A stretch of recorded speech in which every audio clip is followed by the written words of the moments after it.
This is Kerry Witta K. This week on Grown Men Chopping It Up. Um, I'm going to give a topic and a writer's rant, and I'm going to leave it at that. I know we've been gone for a while, but we've got busy lives, a lot of stuff going on and everything, but we're going to try to get back to you. Maybe have some interviews, things like that. But without further ado, it's Grown Men Chopping It Up. This week's topic, this week's writer's rant and Grown Men Chopping Up is brought to you by Triceratops sex position. The Triceratops sex position is when your girl is doggy style on the bed. You're under her with a finger in her anus, you're weighing in her thang, and a hand in her mouth, mimicking the great Triceratops. Ben, dude, sex last night was so good. John, what did you do? Ben, I gave her the old Triceratops sex position and she was done in seconds. You should try that at home. See what happens. So, my first topic is actually something for men only. We don't have a lot of men listeners, but this could actually help some women also.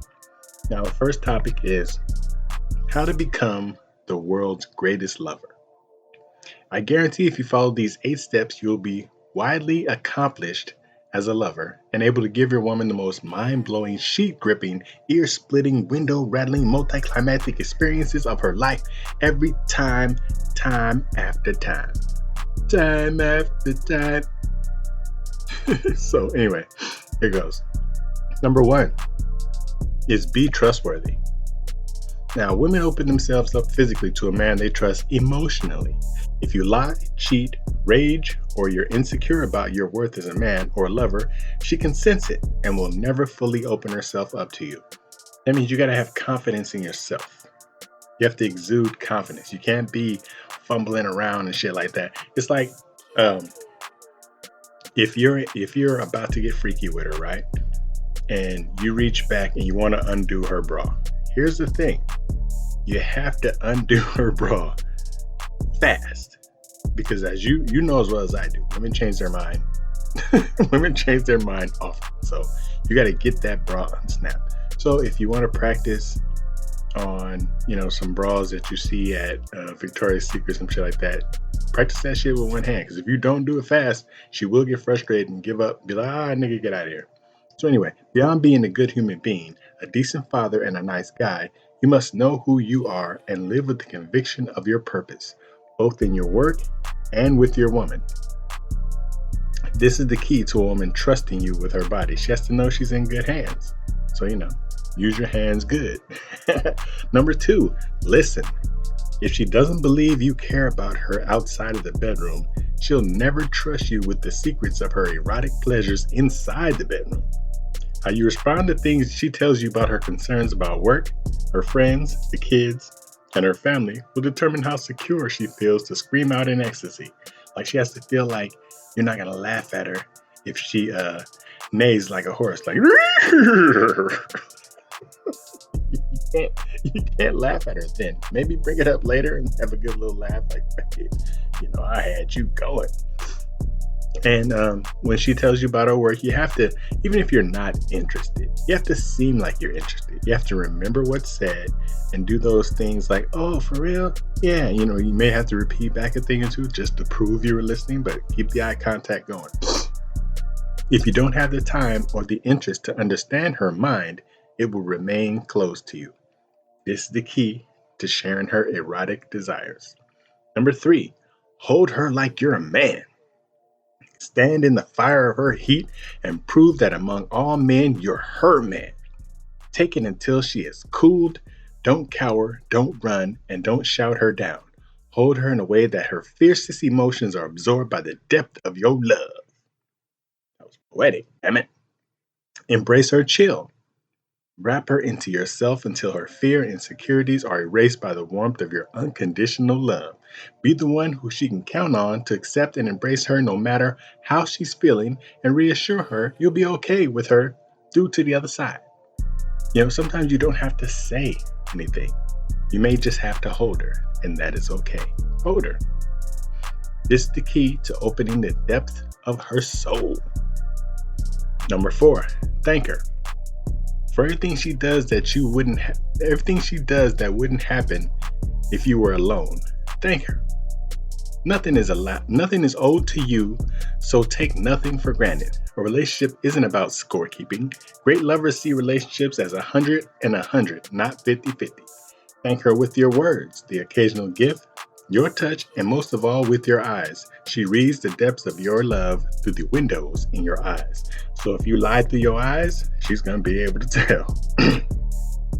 So I'm not saying to buy her expensive Birkin bags and things like that, or whatever women are into right now, because my wife's not into that shit. Get her something that's meaningful. Like I'll give you an idea. Give her there's a company that allows you to give them a newspaper from the day that they were born. I don't have the name of it right now, but it's in my Rolodex as far as things, gifts to give, stuff like that. You can give her a newspaper recreated from the day she was born. Everything that happened on that day. That you didn't have to pay for, because game is usually to be sold, and I gave you that one for free. This is the secret to your woman wanting to fulfill your every desire. Number 5, touch her. Reach over in the morning and stroke her without intent. Touch her hand, squeeze her hip, or kiss her neck when you brush by. Demonstrate by your actions that you need to find her irresistible. Even though her breath might be kicking, just take it. Even if you have to turn her around. You can do all this from behind her too, because some women wake up in the morning and with the dragon breath, and it may be hard to take. So turn her around, kiss her back of the neck, kiss her back. She'll think it's you being sexy and stuff. You realize, that you're trying to avoid her breath. Needy stroking to coax her into the mood is never necessary when every touch you give her is filled with confident love. Let your touch be an energy of what you give rather than a signal of what you desire. Like, don't touch her in a way that's grabby or, make it not seem sexual, but more an energy of, I caress you, I love you, that kind of thing. And this is the key to making her every touch one a woman responds to. Number 6, see her. Take her in with your eyes. Steal a glance when she's not looking. Gaze at her with profound pleasure as she comes to meet you, and when you hold her in your embrace, look past her eyes and into the soul of the woman you adore. That's poetic too. So that's saying, look at how she looks when she doesn't know you're looking at her. You may see a different person. You may see another angle of her that you like even better. It's a look of recognition, acceptance, love, and understanding that defies words. It holds a power beyond the statement, I love you. Seeing her goes deeper. It's about knowing every quirk, having seen every imperfection, living through life's stresses together, and still having the peace and trust of total understanding and acceptance. This is the secret to opening her eyes and connecting her soul to yours in the most intense moments of lovemaking. Number 7, claim her. Overwhelm her with your love. Claim her with your kiss. Thrill her with the way you never stop dating her, and make her blush with your compliments. Compliment her about something other than her big fat ass. Or those bulbous titties that you like to motorboat. Compliment her about her skin, if her skin is good. Even if it ain't good, lie to her. No, I'm just kidding. Find something else to compliment her about, something that's believable. Don't compliment her on her hair if you know damn well that ain't her hair. So choose a woman that makes you want to live life fiercely, whose existence in yours makes you want to be a better man when you take her. Claim her with a passion that leaves no doubt that there's nothing you wouldn't do to leave her the most satisfied woman on earth. That means give it your best shot, fellas. This is the key to finding her open to your most intense passion and to yielding to your fiercest desire. Number 8, never stop. Always be trustworthy. Listen to her daily. Thank her for the little things. Touch her when she isn't expecting it. Hold her no matter what. Claim her every time. Claim her every time like it will be the last, and see her through the eyes only a lover has.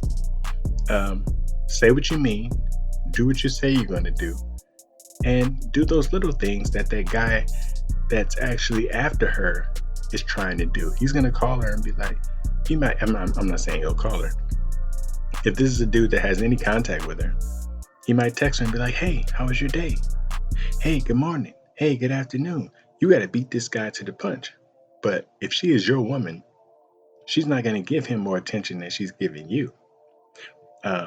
So you don't have to feel threatened by someone that may be closer or in closer proximity or around your woman more than you. Because if this is your woman, she's not going to give him the time that you should have.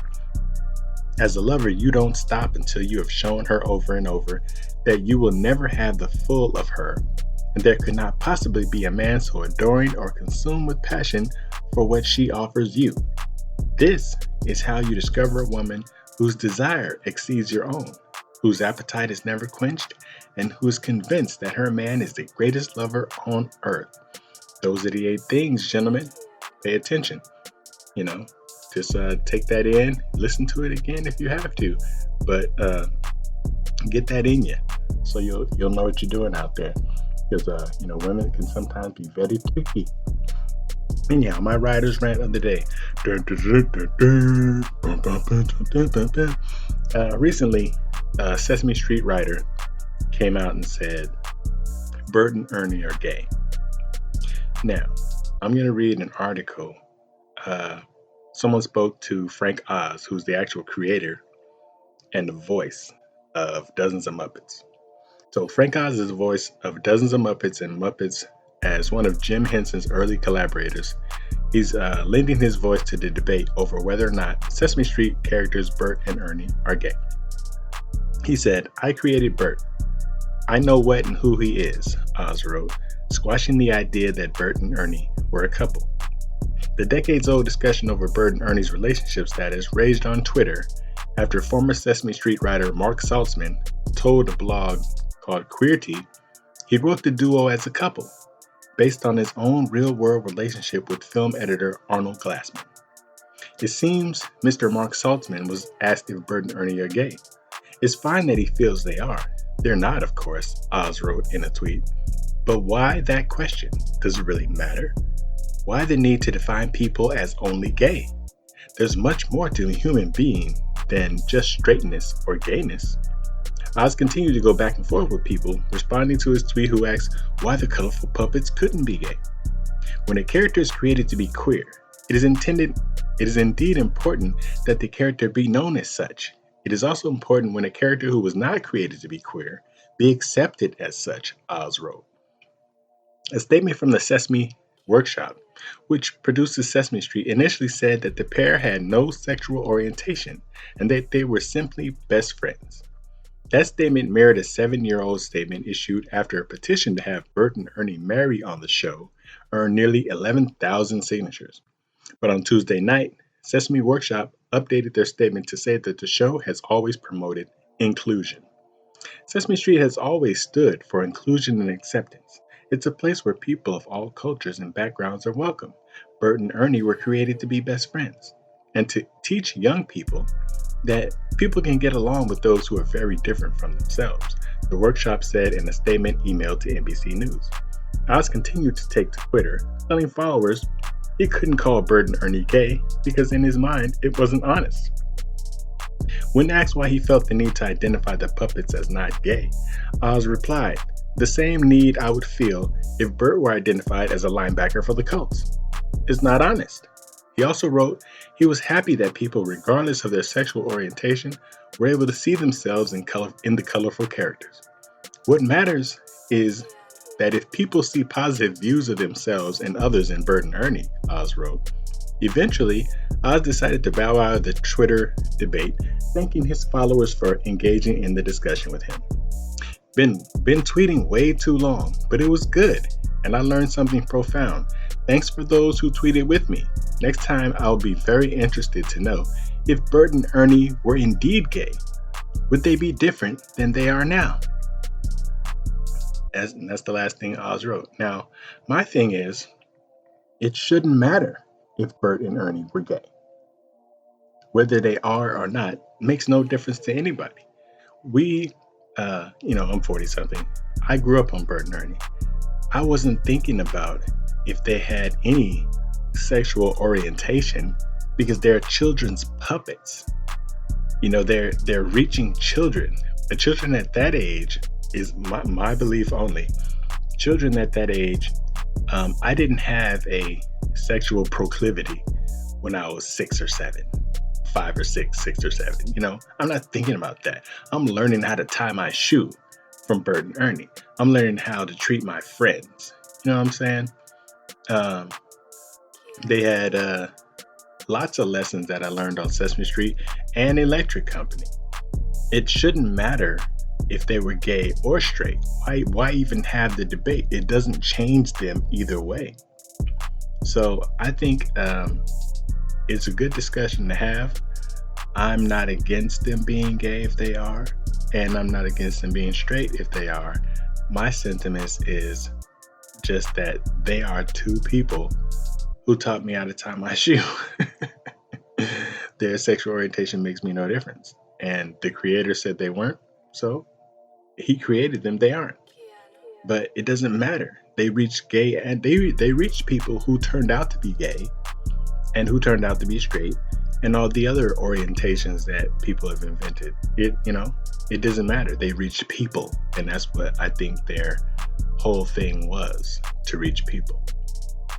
This is Kerry Witta K. That was my Writer's Rant, and this is a short episode because Ryder isn't here right now. He's taking a break, but I wanted to get something out to the people that have been rocking with us from day one. And I'm going to start doing some interviews, things like that. We'll get back to our normal format, but this is something to put out there to let y'all know that we know that you want some more episodes and we will deliver. Until next time.